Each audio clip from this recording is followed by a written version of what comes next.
Obrigado, Senhor, porque és meu amigo, porque sempre comigo tu estás a falar.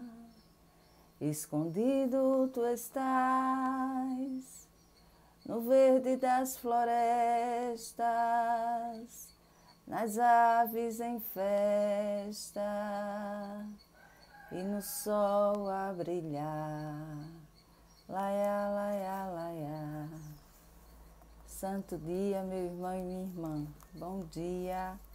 Que a paz de Jesus e o amor de Maria esteja contigo nesse amanhecer.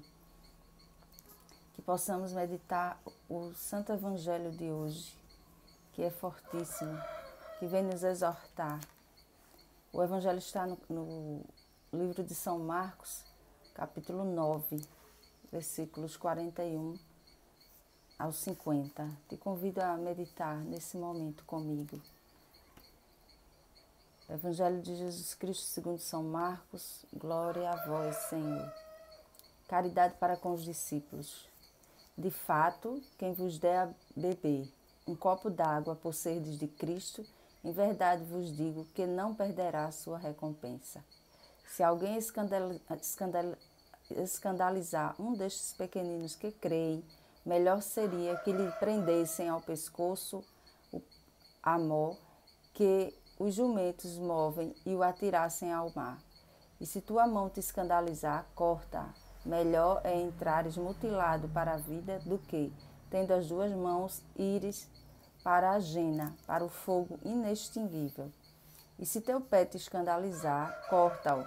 Melhor é entrares com um só pé para a vida do que, tendo os dois pés, seres atirado na jena.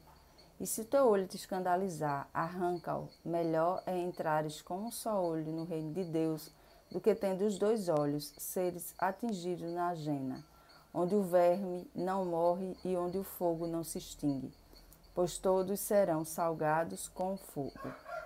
O sal é bom, mas se o sal se tornar insípido, como retemperá-lo? Tende sal em vós mesmos e vivei em paz uns com os outros. Estas são palavras da nossa salvação. Glória a vós, Senhor. Que palavra forte, né? Primeiro, Jesus vem nos exortar a sermos caridosos com aqueles que pregam o Evangelho de Jesus Cristo. Jesus estava dizendo aos discípulos que se alguém desse ao menos um copo de água para eles, eles seriam recompensados, porque os discípulos foram os primeiros pregadores do Evangelho, né? Então eles saíam por aí, como Jesus ensinou, a pé, só com uma túnica, só com uma sandália. E é lógico que o trabalhador merece o seu salário. Para que os discípulos saíssem por aí pelo mundo, eles tinham que ter água, comida, tinham que ter onde dormir. Não nada com luxo, mas eles tinham que ter o sustento para que o próprio corpo se sustentasse para pregar o Evangelho. Então assim funciona hoje com a igreja. Quando nós ajudamos, quando nós devolvemos o dízimo, quando nós ajudamos pregadores, quando nós ajudamos comunidades, quando nós fazemos atos de caridade para com aqueles que pregam o Evangelho de Jesus Cristo, estamos também, estamos de fato obedecendo ao que Jesus ensinou, né? É importante termos os nossos atos de caridade para com os mais pobres, para com os necessitados, os doentes, os órfãos, as viúvas, mas não podemos esquecer da Santa Igreja, porque o dízimo, por exemplo, tem as suas dimensões, e uma delas também é a caridade para com os pobres. Então, na verdade, quando nós devolvemos o dízimo, a igreja lá ela vai dividir esse dízimo para algumas dimensões e estaremos ajudando a propagar o Evangelho de Jesus Cristo, porque os padres precisam do seu sustento, enfim, a igreja física, o prédio, pagar luz, água. Então, meu irmão e minha irmã, Jesus hoje nos exorta a sermos aqueles que financiam a propagação do Evangelho, né? Então, aqueles que podem e aqueles que vivem da pregação, vivem de levar a palavra de Deus, eles não devem se envergonhar de receber dos seus irmãos aquilo que é para o seu sustento. E também uma palavra muito forte diz que se alguém escandalizar um dos pequeninos que creem, melhor que seria lhe prendessem ao pescoço. A mó e os jumentos movem e o atirassem ao mar. Então é muito, quando diz os pequeninos, são as pessoas que creem, né? Os mais frágeis, vamos dizer assim. E tem pessoas que escandalizam. Por exemplo, se você entra na igreja para escandalizar, lá na igreja você vai arrancar a fé de pessoas puras, de pessoas que estão ali verdadeiramente crendo. Então nós não podemos ser motivos de escândalo para os nossos irmãos, porque senão o nosso castigo pode ser severo. E aí Jesus vai exortando e vai dizendo que se o seu olho lhe leva a pecar, é melhor arrancar. Lógico que ele não está dizendo de forma literal, né? na íntegra. Lógico que nós não vamos sair arrancando nosso olho, nossa perna, nossa mão, mas é as ocasiões de pecado. Se a gente sabe que uma determinada ocasião pode nos levar a pecar, então não devemos nos expor àquela ocasião.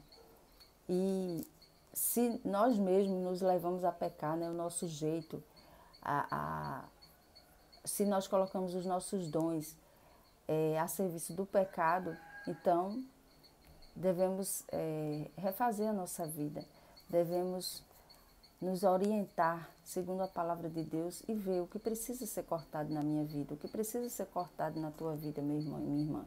Às vezes você vai ter que cortar pessoas, situações, amizades, relacionamentos, enfim, várias coisas, ocasiões, lugares de sair, porque aquele lugar, aquela situação, aquela pessoa vai te levar a pecar.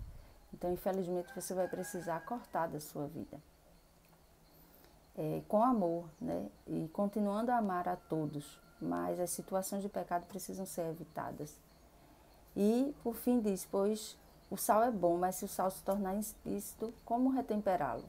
Tende sal em vós mesmos e vivei em paz uns com os outros. Então, o sal aqui, eu acredito, né, meditando agora nessa palavra, que o sal é bom, né? Então, muita coisa que temos dentro de nós é boa. Então, às vezes, até o nosso temperamento, o nosso jeito, a nossa personalidade, ela pode ser boa, né? Às vezes, você olha alguém espivitado e diz, que pessoa espivitada. Mas aquela espivitada pode ser bom para a propagação do evangelho, ela pode ser uma pessoa destemida, sem vergonha para levar a palavra, mas também ela pode usar isso de forma ruim, de forma para aparecer, de forma para chamar a atenção e acabar não levando a palavra do Senhor como deve ser levada. Então, aquilo que existe dentro de nós, os nossos dons, os nossos carismas, eles precisam ser usados para a honra e glória do Senhor, para a edificação do reino de Deus, e não para o nosso próprio bem, o nosso prazer, ou para escandalizar os nossos irmãos. Então, devemos ter o sal dentro de nós, devemos ter sim aquilo que Deus colocou em nós que é bom, e devemos saber como usar, né? Se colocar sal demais vai ficar salgado e se não colocar vai ficar insosso. Então, que possamos pedir ao Senhor esse sal, o sal bom, o sal, que possamos saber temperar a nossa vida com esse sal, que é bom, mas na medida certa. Que possamos ajudar a igreja, que possamos ajudar os irmãos mais necessitados, os missionários, e que possamos não levar nenhum dos pequeninos ao escândalo, não é? Ao pecado, a deixar de ter fé. Peçamos ao Senhor essa graça, esse dom, o dom da fé, o dom de levar essa fé para os pequeninos e o dom de ajudar os irmãos e fazer com que o reino dos céus aqui na terra cresça, para que nos preparemos para o céu e não para o fogo do inferno, como diz aqui na palavra. Que possamos hoje pedir ao Senhor a graça de saber o que é que está me levando para o inferno. O que é que eu devo arrancar da minha vida? Qual olho, qual perna, o dedo, o que é que está me levando para o inferno? O que eu preciso arrancar? Me dá coragem, Senhor. Vem, Espírito Santo de Deus, me ilumina, me diz o que eu preciso arrancar da minha vida. E eu, com a tua graça, vou arrancar, vou conseguir arrancar. Porque eu quero viver debaixo da tua graça, Senhor. Eu não quero ir para o fogo do inferno. Eu quero estar contigo na eternidade. Meu irmão e minha irmã, se faça essa pergunta, passe o dia meditando hoje e que você receba de Deus a palavra que você precisa ouvir hoje para jogar, para tirar da tua vida, para arrancar da tua vida toda situação de pecado. E que você possa, a partir de hoje, viver na graça de Deus. Esse é o meu desejo para você, para mim, que possamos rezar uns pelos outros para que tenhamos a graça de nos encontrarmos na vida eterna. Santo dia, Maria, passe à frente da tua vida no dia de hoje e que possamos estar atentos à voz do Senhor. Estivemos reunidos em nome do Pai, do Filho e do Espírito Santo. Amém.